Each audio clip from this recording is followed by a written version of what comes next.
ಈ ವೈಶಾಖ ಬುದ್ಧ ಪೌರ್ಣಮಿಯ ವಿಶೇಷತೆಯ ಬಗ್ಗೆ ಒಂದಷ್ಟು ಅರಿವು ಮತ್ತು ತಿಳುವಳಿಕೆಗಳನ್ನು ನೀಡಿದಂತಹ ಹಿರಿಯ ಮುಖಂಡರು ನಮ್ಮೊಟ್ಟಿಗಿದ್ದು ಬುದ್ಧ ಪೌರ್ಣಮಿಯ ಬಗ್ಗೆ ಸವಿಸ್ತಾರವಾಗಿ ತಿಳಿಸುತ್ತಾ ಈ ರೀತಿ ಹೇಳಿದರು.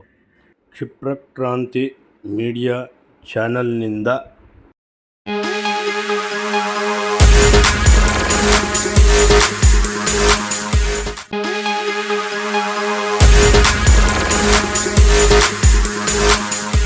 ಯಾರ್ಯಾರು ಕ್ಷಿಪ್ರಕ್ರಾಂತಿ ಮೀಡಿಯಾ ಚಾನಲ್ನ ಸಬ್ಸ್ಕ್ರೈಬ್ ಮಾಡಿಲ್ಲ, ಲೈಕ್ ಮಾಡಿಲ್ಲ, ಶೇರ್ ಮಾಡಿಲ್ಲ, ಅವರೆಲ್ಲ ಲೈಕ್ ಮಾಡಿ, ಶೇರ್ ಮಾಡಿ, ಸಬ್ಸ್ಕ್ರೈಬ್ ಮಾಡಿ ಅಂತ ಹೇಳ್ತಾ, ಇದು ನಿಮ್ಮ ಚಾನಲ್, ಹರಸಿ ಬೆಳೆಸಿ ಹಾರೈಸಿ ಅಂತ ಕೇಳ್ಕೊಳ್ತಾ ಬನ್ನಿ. ಇವತ್ತು ಬುದ್ಧ ಪೌರ್ಣಿಮೆ ಇದರ ವಿಶೇಷತೆ.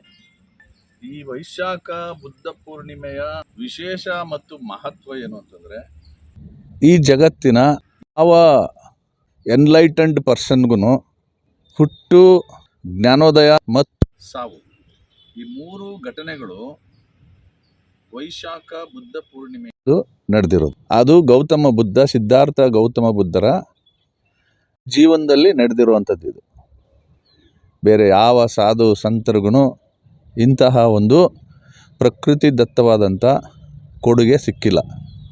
ನನಗನ್ಸುತ್ತೆ ಇದು ಯಾಕೆ ಅಂತಂದರೆ, ಬುದ್ಧ ಹುಣ್ಣಿಮೆಯ ರೀತಿ ಹುಟ್ಟಿ ಇಡೀ ಜಗತ್ತನ್ನು ಬೆಳಗಿ, ಕತ್ತಲನ್ನು ಅಳಿಸಿ ಇಡೀ ಜಗತ್ತನ್ನು ಬೆಳಗಿ, ಆ ಕತ್ತಲೆ ಒಳಗಡೆ ಇದ್ದಂಥ ಬುದ್ಧನಿಗೂ ಕೂಡ ಜ್ಞಾನೋದಯವಾಗಿ, ಅದು ಕೂಡ ಒಂದು ಬೆಳಕಿನ ರೂಪದಲ್ಲಿ ಇಡೀ ಜಗತ್ತಿಗೆ ಬಂತು.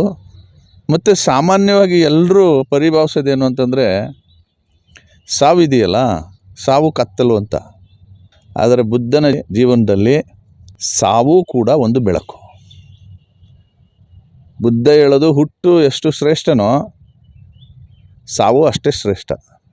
ಒಬ್ಬ ವ್ಯಕ್ತಿ ಜಗತ್ತಿನ ಜೊತೆ ಸಮ್ಮಿಳನಗೊಂಡು ನಾನು ಬೇರೆ ಅಲ್ಲ, ಜಗತ್ತು ಬೇರೆ ಅಲ್ಲ, ಎರಡೂ ಒಂದೇ ಅನ್ನುವಂತಹ ಒಂದು ಜ್ಞಾನೋದಯ ಆಗುವಂಥದ್ದು ಸ್ಥಿತಿ ಇದೆಯಲ್ಲ, ಆ ಸ್ಥಿತಿನೂ ಕೂಡ ಹುಟ್ಟು ಸಾವಿಗೆ ಸಮಾನ.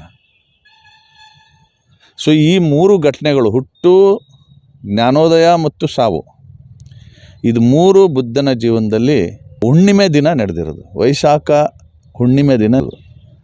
ಹಾಗಾಗಿ ಬೌದ್ಧರಿಗೆ ಅಷ್ಟೇ ಅಲ್ಲ, ಭಾರತೀಯರೆಲ್ಲರಿಗೂ ಕೂಡ ಈ ಹುಣ್ಣಿಮೆ ಅನ್ನೋದು ಭಾಳ ವಿಶೇಷ.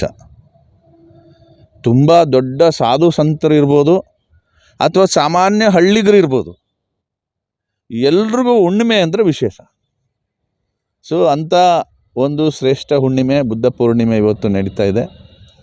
ನಾವು ಸ್ನೇಹಿತರೆಲ್ಲ ಸೇರಿ ಇವತ್ತು ಸಂಜೆ ಕಾನ್ಶಿ ಫೌಂಡೇಶನ್ನಲ್ಲಿ ಬುದ್ಧ ಪೂರ್ಣಿಮೆಯನ್ನು ಸೆಲೆಬ್ರೇಟ್ ಮಾಡಲಿಕ್ಕೆ ಇಲ್ಲಿದ್ದೀವಿ.